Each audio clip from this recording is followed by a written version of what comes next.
Обычно это всегда кончилось каким-то компромиссом. Компромисса нет.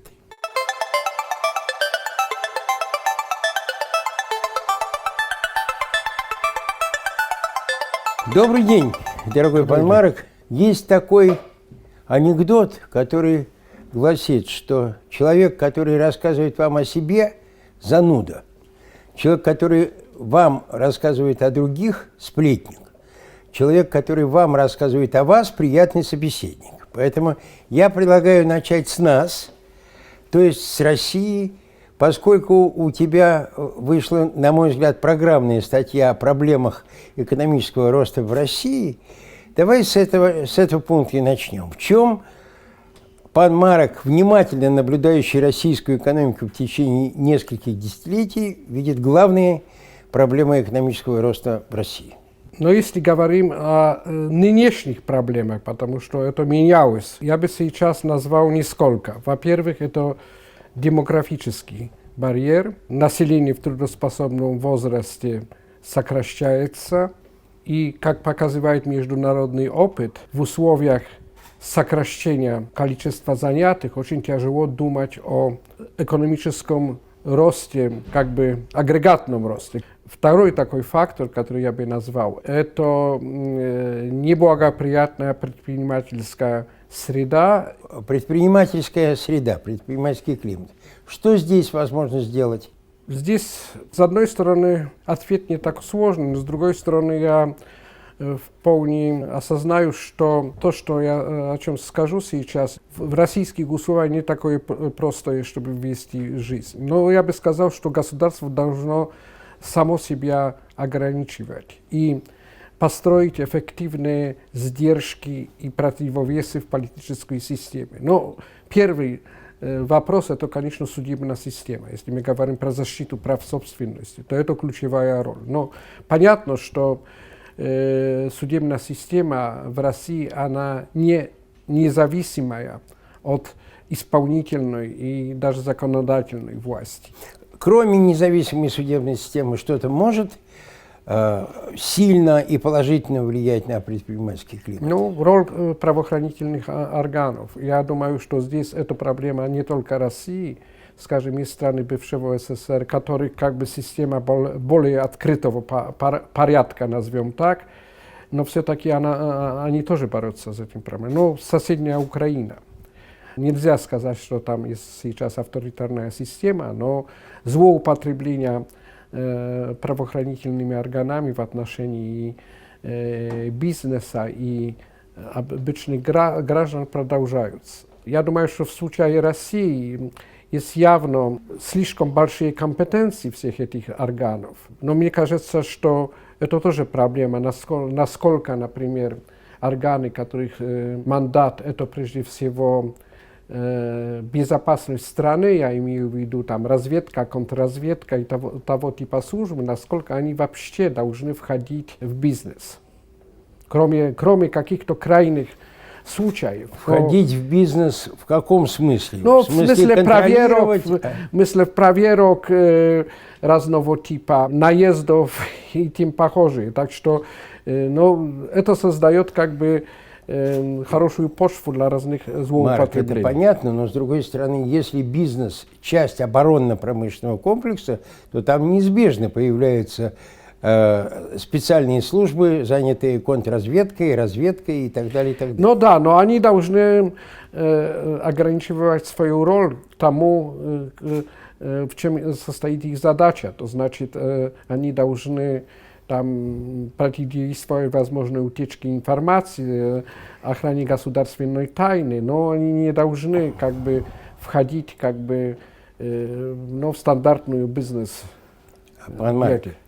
Я совершенно согласен, что мы можем написать, государство должно делать вот это, не должно делать вот это, и у нас будут довольно близкие представления, но как этого добиться? Потому что, да, специальные службы не должны преследовать свои экономические интересы, когда они реализуют задачи, данные им государством. Но у них есть экономические интересы, всегда есть экономические интересы. И мы понимаем, что есть и борьба за распределение бюджета, и влияние на те или иные предприятия. Причем это не в России, это вообще в мире встречается часто. Но Поэтому... я не вполне согласен. Конечно, в любой государственной структуре есть, например, интерес, чтобы получить из бюджета больше средств. Да, безусловно. Это, Да. я думаю, стандартная ситуация. Но если у правоохранительных органов любого типа их интерес заключается в том, чтобы вымогать из бизнеса, это, извини, но я думаю, что это уже злоупотребление и противоречит стандартам. Мне кажется, что во многих странах бывшего СССР, включая в том числе в России, это главная проблема, что представители правоохранительных органов, помимо реализации государственных задач и своего мандата, который получили в законодательстве, они стараются тоже преследовать свои сугубо частные интересы материальные. Но мы понимаем, что... Назовем это коррупцией или вымогательством, или как. Да, вот такой rent-seeking behavior, да, попытка выдавить ренту из экономики, она ведь свойственна огромному количеству стран. Да, согласен. Я бы сказал, что большинству стран в мире, там, где экстрактивные институты, там есть попытка выдавливать такую ренту. Поэтому мы оказываемся перед фундаментальной проблемой. Как преобразовать эти экстрактивные институты в другие, в инклюзивные, в те, которые будут притягивать человеческий капитал, будут открытыми для экономической и предпринимательской деятельности. Поэтому вот все-таки какие реформы нужны России и, может быть, не только России? Мой ответ – политические реформы, демократизация, восстановление сдержек и противовесов. Но правоохранительные органы – это в основном часть исполнительной власти. И тогда они должны подлежать строгому контролю, во-первых, законодательной власти, а во-вторых, также есть вопрос прозрачности и общественного контроля, в том числе роль свободных СМИ, роль гражданского общества. Так что мне кажется, что без фундаментальных политических реформ здесь мы не двинемся вперед. Конечно, демократия – это не гарантия, что мы решим вопрос коррупции, государственного ракета, вымогательства, рент-сикинг и того. Можно назвать много демократических стран, например, Индию, например, Италию и много других, которые эти явления тоже есть в демократических условиях. Но все-таки есть шанс двинуться вперед. Марк, да, но есть шанс получить именно экономические убытки, потому что за последние 10 лет появились ведь работы Табеллини, Парсонсов, Попова, которые показывают, что демократизация может давать отрицательные экономические эффекты. Мы видели, как это было в России 90-х годов, мы видим, как это происходит на Украине. В каких-то случаях демократизация дает положительные экономические эффекты, а в каких-то дает отрицательные. Как с этим быть, дорогой экономист Марек? Нет, я фундаментально не согласен, что демократия может вредить экономическому развитию и экономическим реформам, эффективному функционированию экономической системы. Примеры, которые ты назвал, я думаю, что не вполне адекватные. В России, независимо от того, была бы авторитарная система или демократическая система в 90-х, были две основные причины экономического спада. Одна главная – это наследие. Все структурные перекосы советской системы и макроэкономические перекосы. А второе – непоследовательный и, несмотря на всю там, разговоры про шок-терапию, достаточно медленный процесс реформирования. Украина, я бы сказал, еще рано говорить о результатах. На самом деле, я бы, реагируя на твою позицию, напомнил, что в работах Полтеровича Попова идея была в том, что демократизация дает положительные экономические эффекты при двух условиях. Одно, которое ты уже назвал, это независимый суд. Но и второе, качественная бюрократия. Вот при наличии этих предпосылок демократизация дает положительный экономический эффект. При отсутствии отрицательный. И я склонен согласиться, потому что здесь есть некоторый алгоритм, как двигаться. Но я предлагаю все-таки поговорить о тебе и о твоей стране. Ведь ты был один из людей, который запускал важные не только для Польши, но и для нашего восприятия реформы Бальцеровича. И 90-е годы показали очень такие яркие результаты, в смысле темпов роста. Тогда это шло параллельно с значительным ростом в Ирландии, в южных землях Германии, и стали даже говорить о католическом экономическом чуде, помнишь?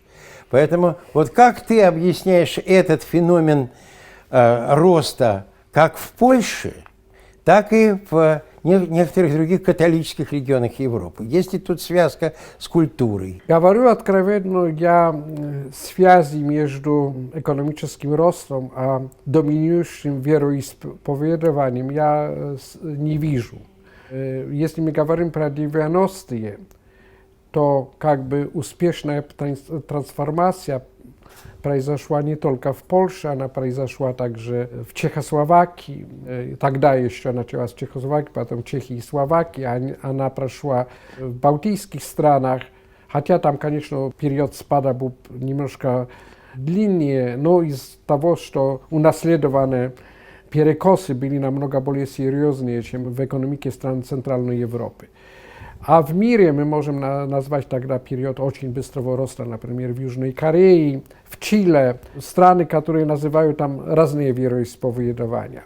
Вообще, если посмотрим на мировую экономику, особенно вторая половина 90-х, это было относительно хорошее время. Но если там заглянуть в работы, например, Роберта Гордона, он утверждает, что, например, именно тогда, с 94-5 по где-то 2004 год, подмечалось положительное влияние информационной революции на быстрый рост производительности труда. Сейчас этот эффект намного меньше. То есть Польша сумела тогда определенными институциональными шагами оседлать волну и реализовать эти эффекты, так? Но эти эффекты, я имею в виду ICT Revolution, еще нет тогда. Я думаю, что тоже надо понимать, что Польша имела соотносительно более благоприятные стартовые условия трансформации, чем точно бывший Советский Союз. Из-за того, что, например, один пример, доля военной промышленности была крайне низкая, если я не ошибаюсь, там где-то между 1-2% ВВП. В Советском Союзе, по разным оценкам, она достигала почти 20%. Во-вторых, в Польше сохранилось частное сельское хозяйство в отличие.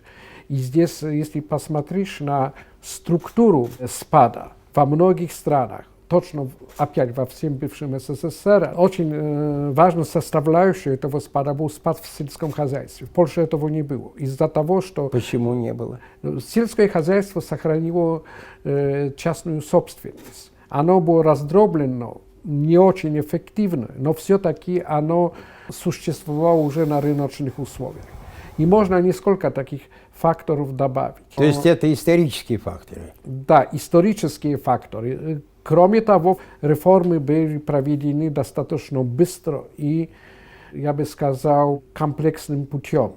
Конечно, сейчас, глядя назад, что-то можно было сделать получше, но это понятно. И здесь это пример, опять, не только Польши. То же самое можем сказать про Эстонию, например. Но она начинала с советской экономики, а тоже достигла совершенно других результатов, чем Россия, чем Украина, чем Молдова. Это уже не исторический фактор. Это, я думаю, совокупность двух факторов.